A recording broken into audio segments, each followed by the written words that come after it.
世界一面白いアクション RPG、 これを目標にゲームを作ります。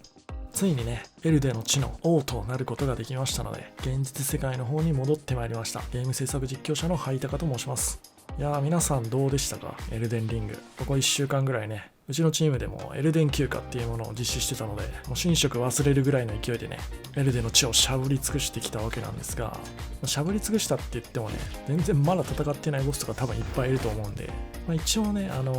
最強と名高いね、おそらく単体ボスだったら一番強いだろうっていう感じのお方もね、一応無事に倒すことができたので、一旦これくらいでいいかっていうことで、いや間違いなくね、やっぱり現状の世界一面白いアクション RPG っていうのはエルデンリングになるんじゃないかなと個人的には思ってます。それじゃあいつも通りね、自分の開発してる方のゲームの進捗の方ですね。今回はちょっと開発再開しだしたばっかりなので、進捗がねちょっと少ないんですが、いつも通り皆さんに共有していきたいと思います。それでは早速いってみましょう。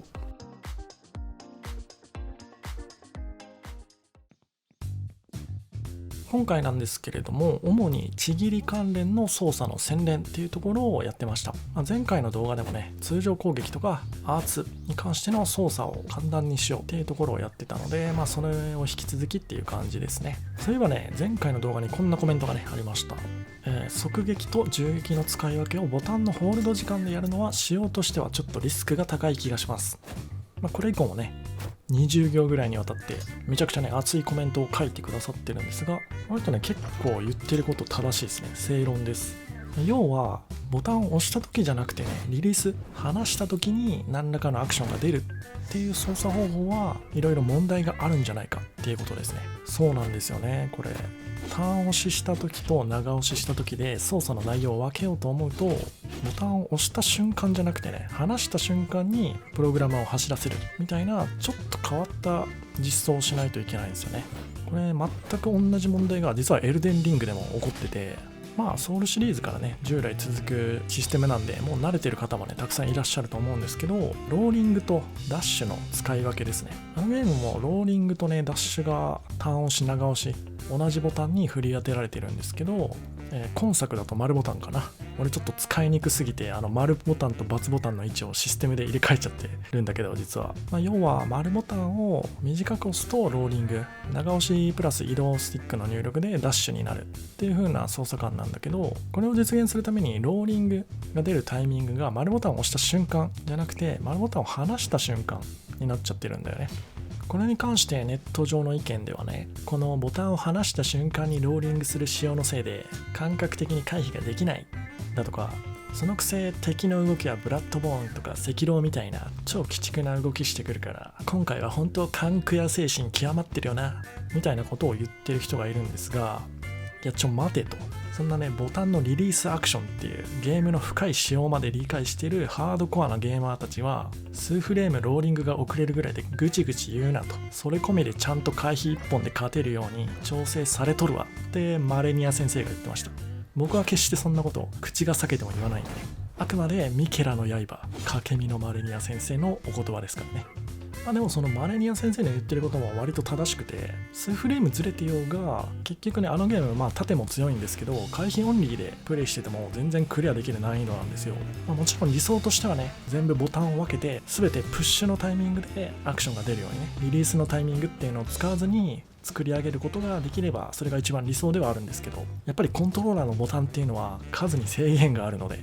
特に僕の作ってるゲームなんかはエルデンリングよりもさらに操作複雑になっちゃってるんで、数フレームの入力遅延は出てしまうんですが、その分操作をまとめてね他に割り当てることができるのならそれを採用するのもありなんじゃないかなと、マレニア先生とね戦っててそういう風に思いました。で今回まさにその攻撃をねターン押し長押しにまとめたことによって他の操作がね生きてくるんですよ。それが前述していたちぎり関連のアクションですね。これめっちゃ使いやすくなったんですよマジで。モーションもね速化させたっていうのもあるんですけど、入力がマジで簡単になりました。以前までは R2 ボタンプラス左スティックの下弾きっていうねスマブラのスマッシュ攻撃みたいな入力方法でやってたんですけど、別にねそれはそれで悪くなかったんですよね。悪くはなかったんだけど、今の操作と比べるとやっぱり今の操作の方がいいってなりますね。現在は R2 ボタンだけでちぎりができます。で長押しするとそのままちぎりのループに入る。で R2 ボタンをリリースするとちぎりをやめるっていう感じですね。基本的に戦闘の中で使っていく場合は R2 ボタンをターン押ししてね、一瞬だけちぎっていくっていうのがメインの使い方になるかなと思います。もうね、この動き見てもらったら分かると思うんですけど、マジでちぎりがねやりやすくなりました。これはね一種の革命と言ってもねいいほどだと思います。なのでね、前回の動画にコメントくれた方何名かいらっしゃったんですけどね、ターン押し長押しの問題について言及されている方が、その気持ちはねもう僕も痛いほどわかるんですよ。本当に正直ダクソのローリングに関しては僕も若干思うところありましたからね、昔は。ただボタンの数が限られている以上はちょっとどこかでね妥協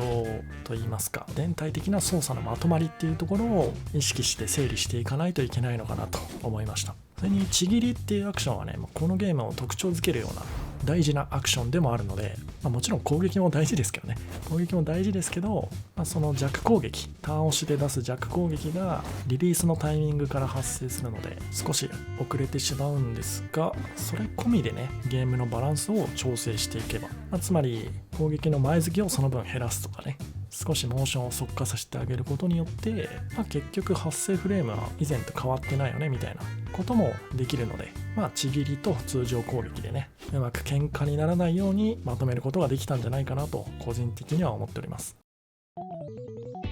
ということで今回は操作方法の洗練に関してですね、ちょっとエルデンリングでも発生しているような問題点を例に出しながら喋らせてもらいました。どのやり方が正解とかね、もうそんなのはないと思うので、何がいいとか悪いとかではなくて、やっぱりもう好みの話になってくるのかなと思うので、もちろん皆さんの意見とかも参考にしながらね、自分の好き嫌いとどこで折り合いをつけていくのかっていうような話になってくるかなと思います。というわけで今回はこの辺で失礼します。お疲れ様でした。